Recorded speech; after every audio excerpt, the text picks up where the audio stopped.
स्वागत है आपका माइंड अनमास्क चैनल के नए वीडियो में।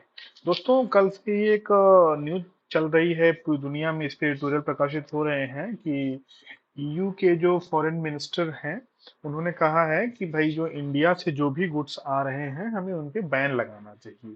तो चलो देखते हैं इस पे क्या होता है, क्या न्यूज है, क्या पूरा डिटेल में बात करेंगे, आपको समझाते हैं इस पे ईयू का क्या पॉइंट है, इन्होंने ऐसा क्यों कहा है और हमारी तरफ से जयशंकर साहब ने क्या रिप्लाई दिया है। तो हुआ ऐसा है कि कल ईयू के एक फॉरेन मिनिस्टर थे, उनसे इंटरव्यू में बात हो रही थी, तो उन्होंने कहा कि इंडिया से जो भी गुड्स आ रही हैं हमें या ईयू को उस पे बैन लगाना चाहिए। अब उन्होंने ऐसा क्यों कहा?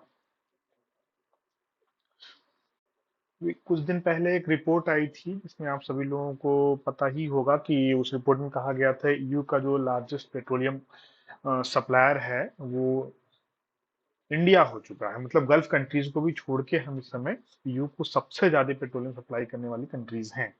तो ये जो न्यूज आई थी, ये इसमें एक बहुत बड़ा मैसेज था। अब ये हुआ कैसे? हुआ यूं कि भाई यूक्रेन और रशिया की वॉर जब स्टार्ट होती है तो आप लोगों को पता है कि उस पे फिर अमेरिका बैन लगाता है रशिया पे कि भाई जो है अब इनका इन पे बैन, इन पे कोई खरीदेगा, ऐसा कुछ चीजें, कुछ पर्टिकुलर चीजें थी कि भाई जिनको खरीदा नहीं जा सकता रशिया से। क्योंकि अब यूरोप तो जाहिर सी बात है वो भी करेगा ऐसा कुछ काम। तो यूरोप जो सबसे बड़ा जो गैस हो गई, नेचुरल गैस और पेट्रोलियम हो गया, वो सबसे बड़ा बायर था रशियन ऑयल का और गैस का। तो क्योंकि ये यूक्रेन और रशिया की वार वो यूरोप और रशिया के मध्य में देखी जा रही थी, जो इनके बीच लड़ाई है, इनडायरेक्टली तो लड़ाई यही हो रही है ना, नेटो की और रशिया की।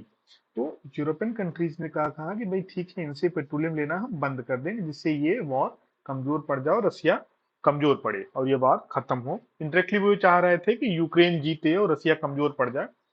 तो उसके लिए क्या किया उन्होंने कि भाई रसिया से पेट्रोलियम इंपोर्ट कराना बंद कर दिया। अच्छा, क्योंकि रसिया का एक्सपोर्ट इसमें बंद हो गया और तमाम सैंक्शन लग गए, तो रशिया को भी ये समझ में आ रहा था कि भाई हमारे पेट्रोलियम ऐसे तो नहीं बिकेंगे। तो उसके लिए रसिया ने ऑफर किया कि जो भी कंट्रीज हमसे पेट्रोलियम लेगा हम उसको कुछ कम दाम पे या छूट के साथ पेट्रोलियम देंगे। तो आप जानते ही होंगे ये सब कि इंडिया ने फिर जो है इंपोर्ट करना रसिया से शुरू किया, वो भी काफी कम दाम पे, लगभग 30% कम प्राइस पे रसिया हमको ऑफर करता था और हम लोग उसको ले रहे थे। क्योंकि हमारे पास रिफाइनिंग की एक बहुत अच्छी कैपेसिटी है, ह्यूमंगस। तो हम लोग उस ऑयल को रिफाइन करते हैं और उससे डिफरेंट डिफरेंट प्रोडक्ट बनाते हैं, जैसे हो गया डीजल, हो गया पेट्रोल, हो गया जेट फ्यूल, हो गया हैवी फ्यूल, हो गया। तो इस तरह के तमाम प्रोडक्ट कच्चे तेल से बनते हैं जिनको फिर हम वापस एक्सपोर्ट करते हैं। और इस एक्सपोर्ट में क्योंकि हम सस्ता खरीद रहे थे रसिया से, तो हम सस्ता बेच भी पा रहे थे।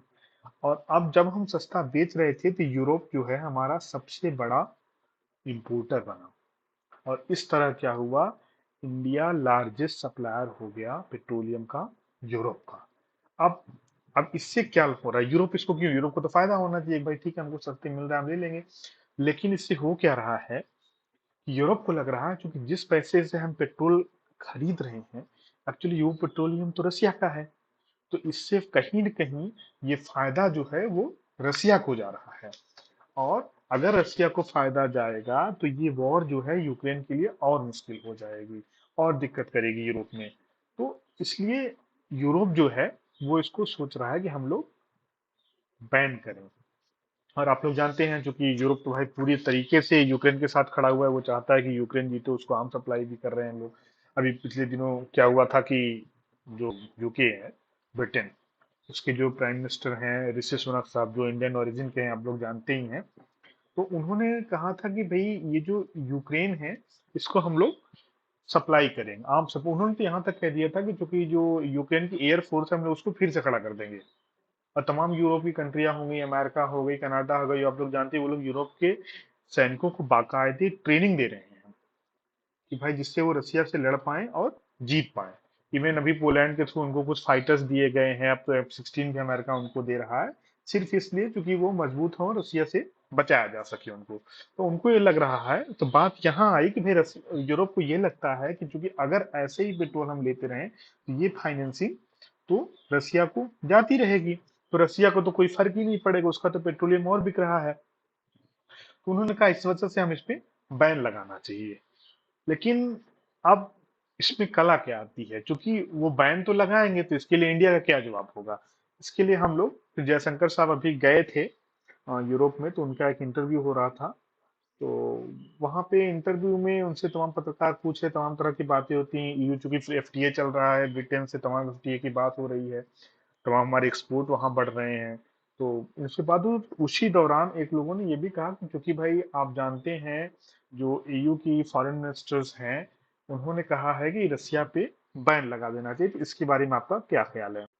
इसके रिप्लाई में जयशंकर साहब ने बताया कि भाई ये जो बैन लगाने की बात कर तो रहे हैं, लेकिन ये बैन लगाएंगे कैसे, क्योंकि जो यूरोपियन काउंसिल का रेगुलेशन है 832014, उसके अकॉर्डिंग ये है कि कोई भी कंट्री अगर कहीं से भी कोई रॉ मटेरियल लेके उसके प्रोसेस करके किसी थर्ड कंट्री को एक्सपोर्ट करता है, तो वो जो मटेरियल है वो उस तीसरी कंट्री का होगा, वो जो उसको रीप्रोसेस कर रहा है, जो उसमें वैल्यू एडिशन कर रहा है, ये उस कंट्री का एक्सपोर्ट माना जाएगा, ना कि फर्स्ट कंट्री का जहां से उसके रॉ मटेरियल होते हैं। इसके अकॉर्डिंग अगर देखा जाए तो हम तो भाई उनसे रॉ मटेरियल लेते हैं, लेकिन चूंकि हमारे यहाँ भी एक बड़े स्केल पे उसकी रिफाइनिंग की जाती है, लंबी प्रोसेसिंग की जाती है, उसके बाद जो डिफरेंट डिफरेंट प्रोडक्ट बनाए जाते हैं, हम वो रसिया बेचते हैं। हम डायरेक्ट कोई रसियन सामान यूरोप में नहीं बेच रहे हैं, जिससे हम उसको अपने ओरिजिन का बता सकते हैं कि भाई हम इसको प्रोसेस किए, हम इसमें वैल्यूडेशन की, इसलिए हम यूरोप में भेज रहे हैं।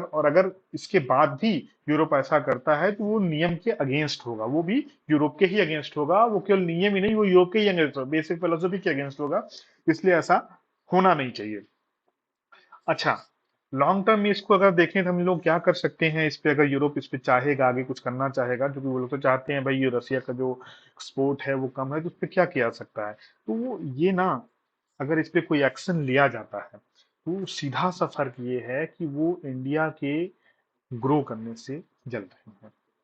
और अगर उसके आगे भी बाद में अगर वो ऐसा कोई एक्शन लेते हैं तो उसको देखा जाएगा, इंडिया भी काउंटर करेगा। इंडिया भी इस समय इतना कमजोर नहीं रह चुकी, हमारे उनके बड़े अच्छे समय ताल्लुकात हैं, और उनसे हमारे जो ट्रेड है वो काफी अच्छे स्केल पे होती है, और हम भी उनके यहाँ से कई चीजें लेते हैं। अगर वो ऐसा करेंगे तो हम भी टिट फॉर टैट कर सकते हैं, और वो ऐसा करेंगे नहीं जहां तक हमें लगता है। लेकिन खैर देखते हैं क्या होता है। आप लोग बने रहिए, देखते रहिए इस चैनल को, बराबर सपोर्ट करिए, कीप सपोर्टिंग, लाइक करिए, कमेंट करिए। और प्लीज जिनको भी आना चाहिए हमारे साथ काम करना चाहते हैं वो काम कर सकते हैं। अभी हमारे पास वैकेंसी है, हम लोग काम करना चाहते हैं, अकेले हैं अभी काम नहीं कर पाए। So please supporting, like, comment. जय हिंद, बाय।